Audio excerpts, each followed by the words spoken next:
Mukunda Jewelers, first ever factory outlet opening soon in Jubilee Hills.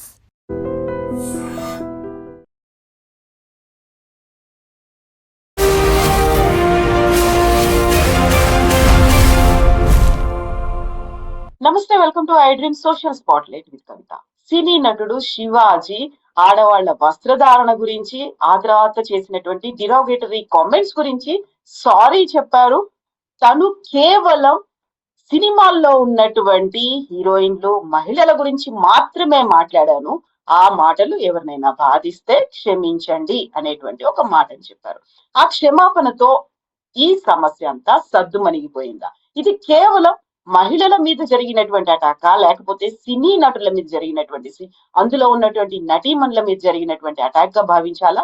లేదు, ఆయన చీర కట్టుకోమన్నాడు, చీర కట్టుకుంటే వచ్చేటువంటి సమస్యల గురించో, దాన్ని అంత ఆపోజిట్ గా ఎందుకు చూస్తున్నారు అని వాదిస్తున్న వారి గురించి మనం ఏం ఆలోచించాలి? మనతో పాటుగా ఉన్నారు ప్రముఖ హ్యూమనిస్ట్ బాబు గోగినేని గారు. బాబు గారు, నమస్కారం అండి. ఎలా ఉన్నారు మీరు? ఐఎమ్ గుడ్ అండి. ఇక్కడ చీరలు చీరేస్తాలు అన్న దెబ్బలాటలు చూస్తూ ఉన్నాను ఇవాళ. ఓకే.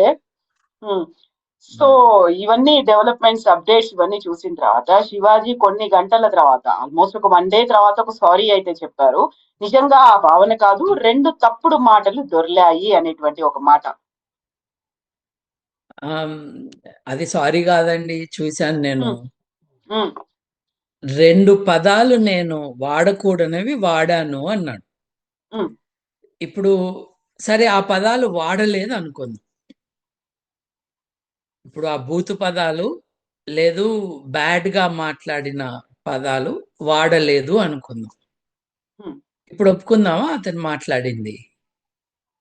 అసలు అతనికి ఏంటి, అతని పని ఏంటి? ఉమ్, గమ్మునూకుని ఆ షోనో వాట్ ఎవర్ ఎందుకు పిలిచారో ఆ పని చేసుకుని ఇంటికి పోవాలి మనోడు. అట్లా కాకుండా ఆడవాళ్ళు ఎట్లా బిహేవ్ చేయాలని షేమ్లెస్ గా మాట్లాడి అక్కడున్న ఆడవాళ్ళతో చప్పట్లు కొట్టించుకున్నాడు. వాళ్ళకి సిగ్గులేదు. అసలు ఆ పద్ధతి, lacking in grace and decency. అతను మాట్లాడుతుంటే అక్కడున్న హీరోయిన్లను ఉద్దేశించి చెప్పాను అంటున్నాడు కదా. మరి వాళ్ళు ఏం మాట్లాడలేదే? వాళ్ళకి ధైర్యం లేదా? వాళ్ళ కల్చర్ లేదా? ఇట మాట్లాడుతుంది తప్పు అని అనలేరా? అయితే నవ్వారు, లేకపోతే చప్పట్లు కొట్టారు, లేకపోతే ఖామోష్ ఊరుకున్నారు. ఇప్పుడు గొడవ చేస్తుంది ఎవరు? గొడవ చేస్తున్నది బయట సమాజంలో ఉండి మానవ హక్కులు, విమెన్స్ రైట్స్ కోసము మాట్లాడే వాళ్ళు. వాళ్ళు ప్రొటెస్ట్ చేశారు.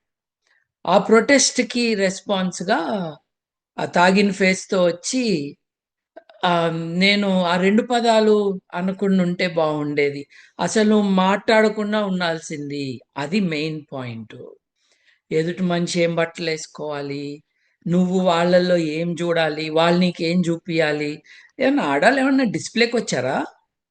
వాళ్ళు మనుషులు, వాళ్ళకి ఒక హుందాతనము, డిగ్నిటీ ఉంటుంది. వాళ్ళ జీవితాలు వాళ్ళై, వాళ్ళ శరీరాలు వాళ్ళై, వాళ్ళ దుస్తులు వాళ్ళై. మళ్ళీ ఆ మాట చూడండి, నోరుజారన్న మాటలు కాదు. ఇట్లా డ్రెస్ వేసుకున్న ఆడవాళ్ళని చూస్తే తన మనసులో బూతు పదాలతో ఉన్న ఒక ఐడియా వస్తుందంట. ఎందుకులే అది చెప్తే మళ్ళీ విమెన్స్ ఆర్గనైజేషన్స్ వాళ్ళు ఊరుకోరు అని చెప్పడంట.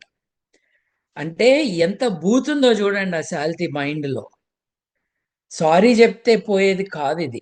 బట్ ఈయన మొదటివాడు కాదు, ఈయన ఒక్కడే కాదు. ఇట్లా ఇప్పుడు మన సోషల్ సీన్లో, మన కల్చరల్ సీన్లో ఆడవాళ్ళ పట్ల ఒక రకమైన మర్యాద ఉన్న వాళ్ళు చాలా తక్కువ మంది ఉన్నారు.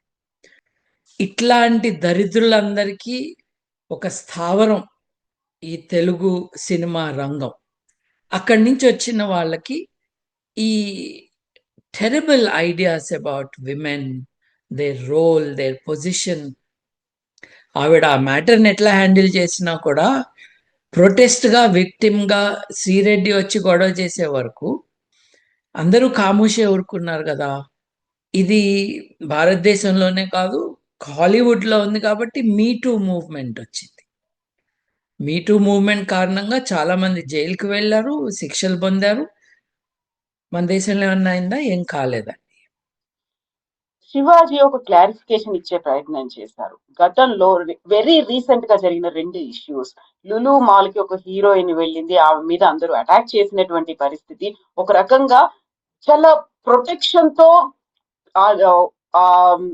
సెక్యూరిటీ కల్పించినప్పటికీ కూడా ఆమె మీద అటాక్ చేసేంతగా, దాడికి దిగేంతగా అలాంటి సిచ్యువేషన్ ఉంది. ఆ తర్వాత సమంత మీద కూడా ఇలాగే వాళ్ళు మిస్బిహేవ్ చేశారు.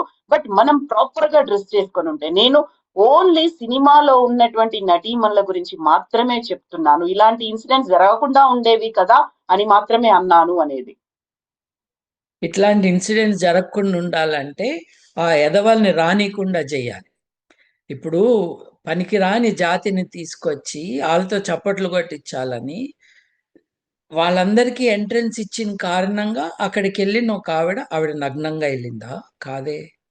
ఆవిడ ఏదైనా చట్టాన్ని ఉల్లంఘించిందా? లేదే. ఒబ్సినిటీ యాక్ట్ ఉన్నది మనకి.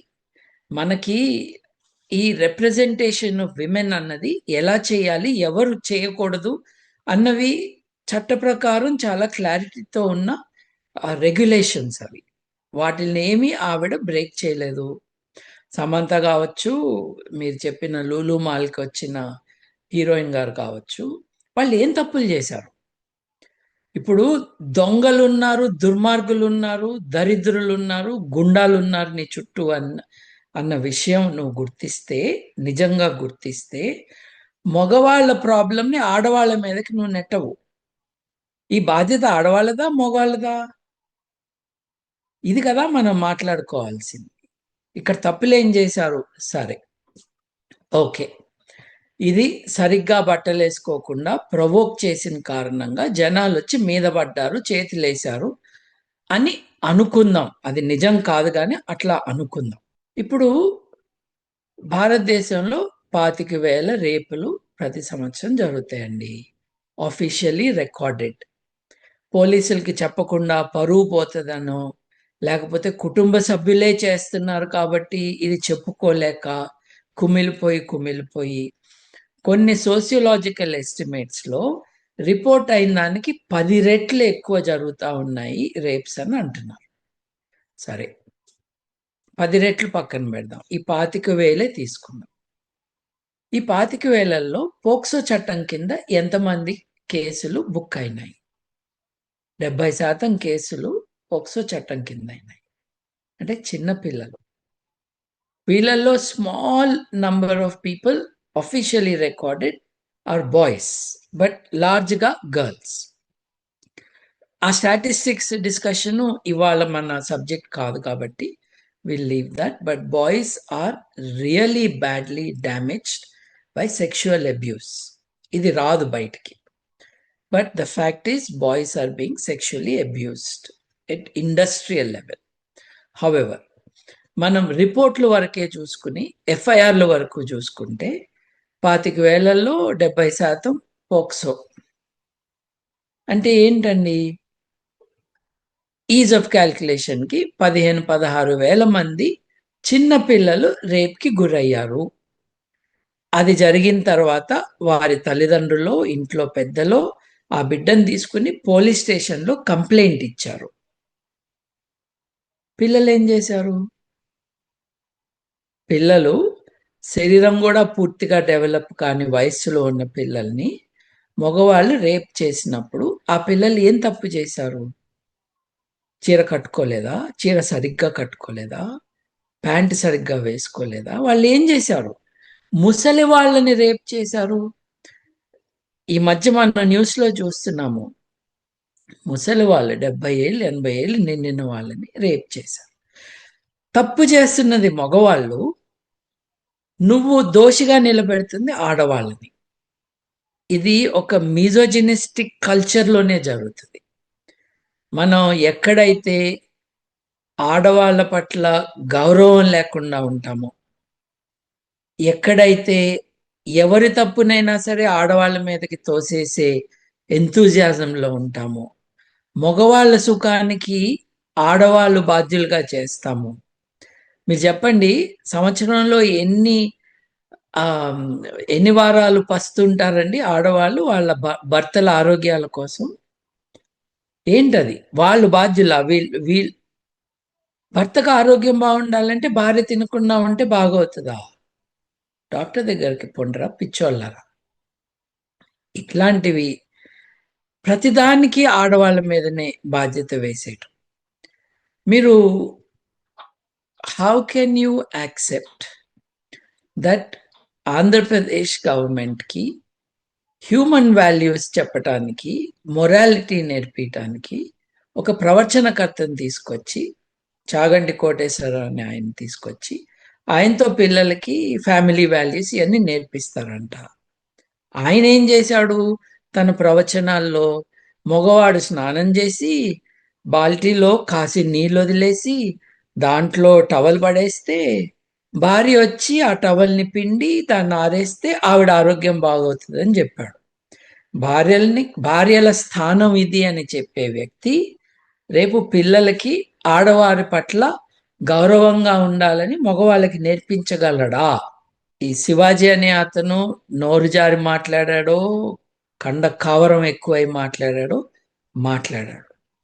ఆ వీడియో కింద కామెంట్స్ చూడండి. ఆ వీడియో కింద అనసూయ గారు, చిన్మయ్ గారు ఇద్దరు కూడా మాట్లాడిన వీడియోస్ కొంచెం కొంచెం చూశాను. వాటి కింద కామెంట్స్ చూశాను. ఇప్పుడు వాటి కింద కామెంట్స్ ఆ ఫేస్బుక్ ఐడీస్ నిజమైన ఐడీస్ అయితే ఆడవాళ్ళ పేరుతో ఉన్నవి, మగవాళ్ళ పేరుతో ఉన్నవి. రెండూ కూడా ఈ చిన్మయినిను అనసూయ గారిని తిడుతూ టార్గెట్ చేస్తున్నారు. సో మనం ఇప్పుడు సమ్మరీ ఏంటండి? ఇప్పుడు శివాజీ అంత పెద్ద యాక్టర్ కాదండి. నేనైతే ఇప్పటిదాకా ఒక సినిమా కూడా చూడలేదు అతన్ని. ఒకప్పుడు బీజేపీలో ఉన్నాడని తెలుసు, తర్వాత ఆంధ్రప్రదేశ్ కోసం ప్రాణాలైనా ఇస్తానని మాట్లాడుతుంటే ఛానల్ మార్చాను నేను. ఎవడైనా ప్రాణాలు ఇస్తాడండి దేనికైనా, చక్కగా బతకాలి. కానీ అయితే ఇతను కంటే పెద్దవాళ్ళు ఉన్నారు ఇండస్ట్రీలో. శివాజీ మాట్లాడిన దాంట్లో తప్పేముంది? ఆయన చీర కట్టు గురించి మాట్లాడాడు, మన సంస్కృతి సంప్రదాయం గురించి మాట్లాడాడు, భారతీయ మహిళల చీర గొప్పతనం గురించి ఆయన వివరించాడు. అలాంటిది కాకుండా మీరు ఎవరిని పొగుడుతున్నారు? మీరు పర్సనల్ గా షేర్ చేస్తున్నటువంటి ఫోటోలేంటి? మీరు పిల్లలతో లేకపోతే బీచ్ల్లో మీరు వేసుకున్నటువంటి డ్రెస్సులేంటి? మీరెందుకు శివాజీని క్రిటిసైజ్ చేస్తున్నారు? శివాజీ స్టేటస్ ఎక్కడ, మీ స్టేటస్ ఎక్కడ? ఇలా కంపేర్ చేసి మాట్లాడుతున్న వాళ్ళు కూడా ఉన్నారు కదా. శివాజీ స్టేటస్ ఏంటో నాకు తెలియదండి. ఇవాళైతే గోతిలో ఉన్నాడు, లోగా ఉన్నాడు, లోపల ఉన్నాడు. అందరికీ సారీలు చెప్పుకుని దండాలు పెట్టుకుంటున్నాడు తప్పు చేశాడు కాబట్టి. అది చట్టపరంగా నేరం కూడా, నైతికంగా తప్పు. అసలు అతనికి ఆ బాధ్యత అతనికి ఎవరు అప్పచెప్పలేదు. ఆడవాళ్ళకి ఎటువంటి అడ్వైస్ ఇవ్వాలని ఆ హీరోయిన్లు అందరు పోయి ఆయన క్యూ గట్టి అడిగారా? మేము ఎట్టా ఉండాలి, మేము ఏం బట్టలు వేసుకోవాలి చెప్పండి పార్తా అని మొదలు పెట్టారా? కాదు కదా. ఈయనకి ఏం పని? సో బేసిక్లీ ఆయనను అడగలేదు, ఆయనకి అటువంటి రోల్ లేదు. నోరు తెలిసి మాట్లాడిందంతా చెత్తగా మాట్లాడాడు. ప్లస్ ఇక్కడ చీర కట్టుకోమంటే అబ్జెక్షన్ కాదు. చీర కట్టుకోమంటే అబ్జెక్షన్ ఎట్లా అవుతుంది? భారతీయ సంస్కృతిలో ఇష్టం ఉన్న వాళ్ళు కట్టుకునే అందమైన వస్త్రం అది. ఇష్టం ఉన్న వాళ్ళు, శివాజీకి ఇష్టం ఉంటే కాదు, కట్టుకుంటున్న వాళ్ళకి ఇష్టం ఉంటే. శివాజీని అలరించడానికి బుట్టల ఆడవాళ్ళు, అతను చూసి మెచ్చుకోవడానికి అతని ముందు వీళ్ళేం పెరేడులు చేయరు. అరే యూజ్లెస్ ఫెలో, తాగొచ్చినట్టున్నావు, స్టేజ్ ఎక్కినావు, నోటికొచ్చింది మాట్లాడినావు, గమ్ము నూకుని వెళ్ళిపోవాలి. అట్లా కాకుండా నేను 2 పదాలు తప్పు, నువ్వు మాట్లాడిన అన్ని 500 పదాలు తప్పులే, నీకు సంబంధం లేని విషయం ఇది. ఎవరు ఏ బట్టలు వేసుకుంటారన్నది వేరే వారికి సంబంధం లేదు. Okay, there are limits to this. ఆ లిమిట్స్ నువ్వు నేను కాదు, చట్టమే ఆల్రెడీ డిఫైన్ చేసింది. ఇండీసెన్సీ యాక్ట్స్ ఉన్నాయి, అబ్సినిటీ యాక్ట్స్ ఉన్నాయి. పబ్లిక్లో ఎవరైనా నగ్నంగా ఉండటానికి వీల్లేదు, చట్టం ఉంది. శివాజీ అక్కర్లా చెప్పడానికి. అది ఇండీసెంట్గా ఉండి పబ్లిక్ని ఒఫెండ్ చేసేటట్టుగా అబ్సినిటీ అంటే దాంట్లో సెక్షువల్ ఎలిమెంట్స్ ఉంటే, అప్పుడు ప్రొవోక్ చేస్తే, విటులను ఆహ్వానించేటట్టుగా బిహేవ్ చేస్తే అప్పుడు యూ కెన్ ఆబ్జెక్ట్. మీరే చెప్పారు కదా, బీచ్లో ఫోటోలు తీసుకున్నా, నువ్వు చూడవాక నీకేమి? నేను బీచ్లో ఫోటో దిగితే, నేను శారీ ప్యాలెస్ ఇనాగ్రేషన్కి వస్తే నన్ను మొలెస్ట్ చేస్తావా? వాళ్ళ తరపున నువ్వు మాట్లాడుతున్నావా? వాళ్ళ తరపున మాట్లాడుతూ నాకు అడ్వైజ్ ఇస్తున్నావా? అసలు నీ సినిమాని బాయ్కాట్ చేయాలి, నిన్ను బాయ్కాట్ చేయాలి. But let us also put it in context అండి. ఇతను చాలా ఇండీసెంట్ గా మాట్లాడాడు. It's not becoming of any one to do so, but there are bigger crimes against women, much more than giving them advice. ఈ overall toxicity cinema రంగం నుంచి మనం viewers దాకా మనం చూసుకుంటున్నాము. It is there, but there is real human trafficking of women. మనం ఆడవాళ్ళని ప్రాస్టిట్యూషన్లోకి దింపటం అన్నది మనం చూస్తున్నాం. 30,000 మంది ట్రాఫిక్ అయ్యారంటాం, అబద్ధం అవ్వచ్చు, కానీ 26,000 మంది మిస్సింగ్, వాళ్ళల్లో 22,000 మందిని ట్రేస్ చేశారు అన్నది అఫీషియల్ స్టాటిస్టిక్స్. ఇప్పుడు ట్రేస్ కానీ 4,000 మంది ఏంటి మరి? ఈ ట్రేస్ కానీ 6,000 మంది ఎవరు? వాళ్ళు ఎక్కడున్నారు? వాళ్ళ శ్రేయస్సు ఏంటి? వీళ్ళు కామాటిపుర ఈ ప్రాస్టిట్యూషన్ డెన్స్లో ఉన్నారా, బానిసలుగా ఉన్నారా? ఇది మనం ఎక్కువ ఫోకస్ పెడితే బాగుంటుంది. ఈ మొరాలిటీ బ్రిగేడ్ ఉంది చూసారా, వాళ్ళు కాసుకుని కూర్చుని ఉంటారు. నాకు ఇష్టం లేనట్టు నువ్వు చేస్తే నిన్ను అంటాను, నాకు ఇష్టం లేని మాటలు నువ్వు మాట్లాడితే ఫేస్బుక్లో తిట్టడం ఎంతసేపు అండి, చాలా ఈజీ. ఇప్పుడు టిఫిన్ తింటూ 4 మాటలు గట్టిగా రాసేసి ఆడవారి శ్రేయస్సుకి నేను కూడా ఒక సమిధనయ్యాను అనుకునే చాలా మంది ఉన్నారు యాక్టివిస్టులు. అట్లా కాదు, institutionally there are problems which need to be addressed. శివాజీని తిరిగి తిడితే సమాజం ఏమంత బెటర్ అయిపోదు, బాలకృష్ణ తిట్టంగానే మారిపోదు. ఇప్పుడు మనకి పవర్ స్ట్రక్చర్స్ అట్లా ఉన్నాయి, ఆడవారికి సరైన స్థానం లేదు. వాళ్ళని మనం how to make them equal members of society అన్న దాని మీద దృష్టి పెడితే ఈ మగవాళ్ళకు కూడా భయం వేస్తుంది. అప్పుడు ఇవాళ అది లేదు కదా. పెళ్లి కాని వాళ్ళే హీరోయిన్లు. ఇప్పుడు పెళ్ళి అయినాక హీరోయిన్ గా వచ్చింది నా భార్య, పెళ్లి కాని వాళ్ళు హీరోయిన్లు, మళ్ళీ పెళ్ళైతే చెప్పొద్దంటము. అసలు వాట్ ఈజ్ ఇట్ ఇండికేటివ్? ఇప్పుడు మిస్ ఇండియా కాంటెస్ట్, అసలు మిస్ ఏంది అక్కడ? పెళ్లి కాని వాళ్ళ కోసమేనా ఈ కాంటెస్ట్లు? ఇది ఎవరు డిసైడ్ చేస్తున్నారు? మీరు చాలా డోకొచ్చేటట్టుగా ఉంటుందండి కామెంట్లు చదువుతుంటే కూడా. ఆడవారి అంగాలని డిస్క్రైబ్ చేస్తూ, ఆడవారి సెక్షువల్ బిహేవియర్ పైన వీళ్ళకి ఇష్టం వచ్చినట్టు మాట్లాడుతూ, వీళ్ళు చిన్నపిల్లలు ఉన్నారు, మధ్య వయస్కులు ఉన్నారు. నేను మధ్యలో అర్థం చేసుకోవటానికి, ఈ రోగాన్ని అర్థం చేసుకోవటానికి నేను ఇట్లాంటిది ఈ కామెంట్స్ రాసేది ఎవరు అని చూస్తే మనకు భయం వేస్తుందండి. మనవరాళ్ళు మనవాళ్ళు ఉండే వయసులో ఉన్న వాళ్ళు కూడా రాస్తారండి ఇట్లా. So there is a toxicity. He did something wrong, భయం వేసి సారీ చెప్పాడు, అయిపోయింది. బట్ ఓవరాల్ ప్రాబ్లమ్స్ ఉన్నాయి, అవి మర్చిపోవద్దు. ఆడవారికి సమానత. శివాజీ మాట్లాడిన తర్వాత కొంతమంది ఫిల్మ్ ఇండస్ట్రీకి చెందినటువంటి హీరోలు రెస్పాండ్ అయ్యారు, వెరీ లిమిటెడ్ గా రెస్పాండ్ అయ్యారు. సో మనం చిన్మయిని చూసాము, లేకపోతే అనసూయని చూసాము, వీళ్ళు కనిపిస్తున్నారు.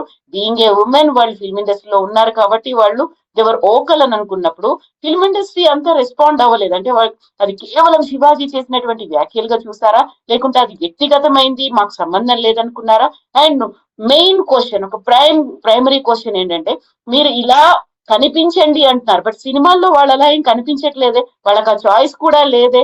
కరెక్ట్ అండి. అంటే నేను డీప్ గా చూడలేదు నిన్నటి నుంచి ఇవాళ వరకు ఎవరెవరు ప్రొటెస్ట్ చేశారు అని. కానీ మీరు చెప్పిన ప్రొటెస్ట్ చేసిన వాళ్ళు ఆడవాళ్లేగా. మంచు మనోజ్ మాట్లాడారు, విశ్వక్ సేన్ మాట్లాడారు, కొంతమంది అయితే ట్వీట్లు చేస్తున్నారు ఇలాంటి కామెంట్స్ ని. అది it should B welcomed. It should B welcome surely. వీళ్ళందరూ ఇట్లా మాట్లాడే వాళ్ళని మేము దూరం పెడతామనే ధైర్యం చేయగలగాలి. హ్మ్. దెన్ మేబీ ఈ culture of that film feel will slowly change. హ్మ్. కానీ దానికి దగ్గరలో కూడా లేమన్నట్టుగా మనకు అర్థమవుతుంది. So true. So film industry అది కేవలం ఒక వ్యక్తిగతంగా ఆయన చేసినటువంటి కామెంట్స్ తప్ప మాకు సంబంధం లేదు అన్నట్టుంది. ఫిల్మ్ ఇండస్ట్రీ కదా రెస్పాండ్ అవ్వాల్సింది. సారీ చెప్పారు, సారీ చెప్పినంత మాత్రాన వదిలించవచ్చా? ఇప్పుడు ఉమెన్ కమిషన్ ఆయనకు నోటీసులు కూడా ఇష్యూ చేసింది. సో ఇది ఇక్కడికి ఆగిపోతుంది అంటారా? What has to be done? ఇంకేం చేయొచ్చు ముందు ముందు? విమెన్ కమిషన్ ఊరికే చాలా మంది ఎక్కువ మాట్లాడేస్తూ ఉంటారండి.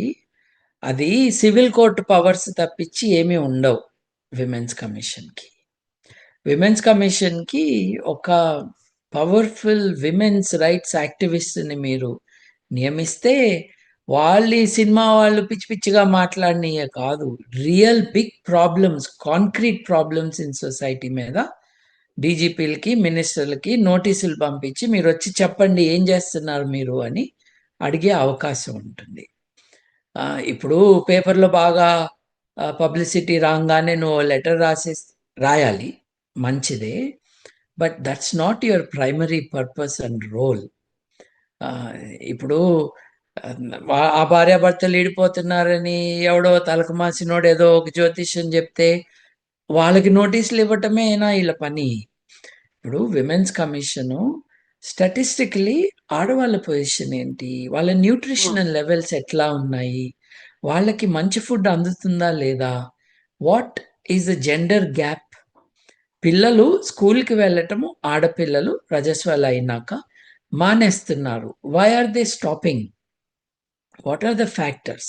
రండి, ఏది ఇప్పుడు మీకు women's welfare department, children's department ఉంటుంది కదా, వెల్ఫేర్ డిపార్ట్మెంట్, వాళ్ళని రప్పించండి, ఆ కమిషనర్ని రమ్మనండి, మీరేం చేశారు, మీ పద్ధతులు ఏంటి? ఇది పబ్లిసిటీకి ఎవడో చేస్తే పబ్లిసిటీకి మనం కూడా చేస్తే అదెట్టా విమెన్స్ కమిషన్ పని అవుతుందండి? పాత గవర్నమెంట్లో గవర్నమెంట్ కోసం చేసింది ఆవిడ.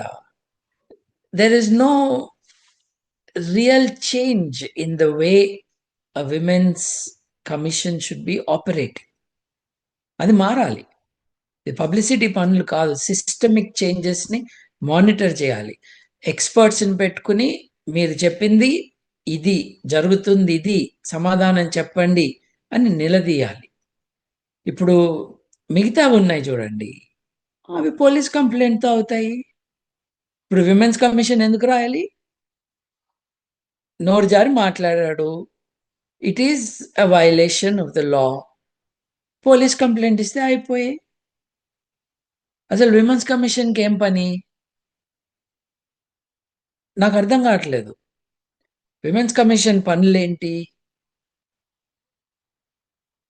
ఫండమెంటల్గా ఎక్స్పర్ట్స్ని పెట్టుకుని డీప్గా స్టడీ చేసి ఈ రిజల్ట్ మేము ఎక్స్పెక్ట్ చేస్తున్నాము అని చెప్పగలిగితే దాని ఉనికి విల్ బి జస్టిఫైడ్. పేపర్లో వచ్చిన దానికి నువ్వు లెటర్ రైటింగ్ రాస్తూ ఉంటే how is it changing anything? It should be a think tank. ఆలోచనలని రేకెత్తించి అట్లాగే ప్రజల ప్రవర్తనలో వారి అవగాహనలో మార్పు తెచ్చేటట్టుగా ఇలా చేయండి అని దిశానిర్దేశం ఇచ్చేటట్టుగా ఉండాలి women's commission. Child rights commission కూడా అలాగే ఉండాలి. But I don't see that happening అండి. ఎస్ అండి, thank you so much Babu garu. మనం ప్రతిసారి ఇలా ఇష్యూస్ అయినప్పుడల్లా మాట్లాడుకుంటుంటాం. And we think and hope కొంచెం ఏదో జరుగుతుంది, ఏదో మార్పు ఉండాలి అనేది. బట్ ఆల్ ఆఫ్ సడన్ గా ఎక్కడో ఒక చోటు నుంచి పాపప్ అవుతుంది, మళ్ళీ అదే సర్కిల్ గురించి మళ్ళీ మనం మాట్లాడుకుంటూనే ఉంటాం. But things are getting better అండి. ఇప్పుడు ఇతను నోరు జారి మాట్లాడటము, ఇర్రెస్పాన్సిబుల్గా మాట్లాడటము, తన మైండ్లో ఉన్నవి ఫిల్టర్ చేయకుండా ఎక్స్ప్రెస్ చేయటము ఇతను చేశాడు. బట్ ఇట్లా మాట్లాడే వాళ్ళు తగ్గట్లేదు ఈ పబ్లిక్ పర్సనాలిటీస్లో. I think it is getting less because they are scared ఏమంటారో అని. ఒక పక్కన ఇది ఉంది, రెండో పక్కన నితీష్ కుమారు ఆ ఫేస్ కవరింగ్ పెట్టుకున్న ఆవిడది ఇట్లా గుంజేశారు. హిజాబ్ తీశారు. సీఎం తీయటమే కాకుండా గిరిరాజ్ కిషోర్ అనుకుంటా ఆయన పేరు, బీజేపీ ఆయన. సో నితీష్ కుమార్ పార్టీ కూడా కాదు అతను, అంతే కదా ముట్టుకుంది, ఇంకేం ముట్టుకోలేదు కదా అన్నట్టు ఏదో అన్నాడు. తర్వాత ఇంకొకటి వచ్చి ఓకే గవర్నమెంట్ ఉద్యోగం చేయదు, who cares, letter go to hell అన్నాడు. అంటే వీళ్ళకి ఏమాత్రం మర్యాద లేదు, సాటి మనిషి అంటే లేదు, ఆడవాళ్ళంటే అసలు లేదు. So on the one hand there is that, on the other hand I think south ఇండియాలో కొంచెం జాగ్రత్తగా ఉంటున్నారు మగవాళ్ళు, అల్లరవుతున్నారు, కేసులు పెడుతున్నారు అన్న భయం కొంచెం ఉన్నది అనుకుంటున్నాను. ఎస్ అండి. So not only south India, మొత్తం whole nation and whole global world wide గా కూడా ఈ మార్పు రావాలని కోరుకున్నామండి. Thank you so much Babu garu. Thank you అండి.